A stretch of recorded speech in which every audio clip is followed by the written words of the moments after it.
I want to look at this because it directly relates to my uploadings about the Ukraine and why we should not be over there. So this is about Cuba and what we did over there when the revolutionaries were trying to take over from the United States oligarchs, where the people were starving and everything, and we didn't embrace them. No, we kept going for our free sugar. So first I want to read, this is Che Guevara. This is during the revolution, long before Kennedy.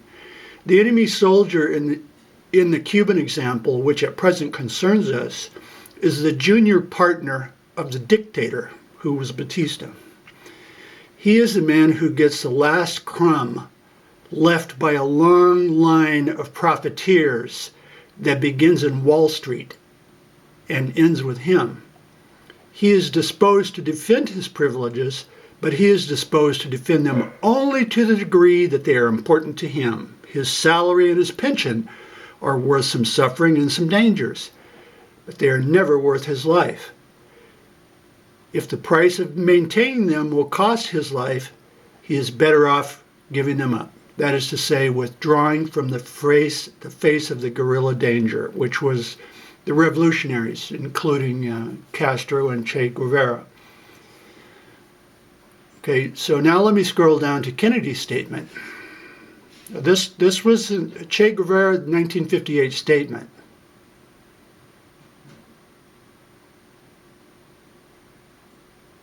Let me scroll down to President Kennedy. Okay, now this is damage control by President Kennedy. Remember, the context is this was after Cuban Missile Crisis. This was after the Bay of Pigs, which spawned it. Now here is President Kennedy trying to do damage control. He was a good leader, and he did wise up, and that could be why he was killed, is because the rest of the world could say, well, we're not going to have this person come in here and use logic, that we must maintain that the United States is the enemy with no logic. Okay, so let me read. This is President Kennedy. Not even a month before he was shot. I believe there is no country in the world, including the African regions, including any and all the countries under colonial domination, where economic colonization, humiliation, and exploitation were worse than in Cuba. In part owing to my country's policies during the Batista regime. I believe that we created, built, and manufactured the Castro movement out of whole cloth and without realizing it. I believe that the accumulation of these mistakes has jeopardized all of Latin America. The great aim of the Alliance for Progress is to reverse this unfortunate policy. This is one of the most, if not the most, important problems in American foreign policy.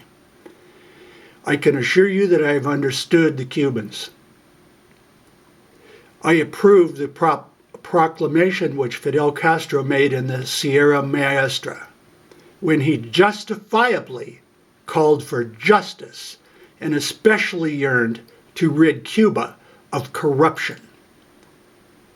I will go even further. To some extent, it is as though Batista was the incarnation of sins on the part of the United States. Now we shall have to pay for those sins.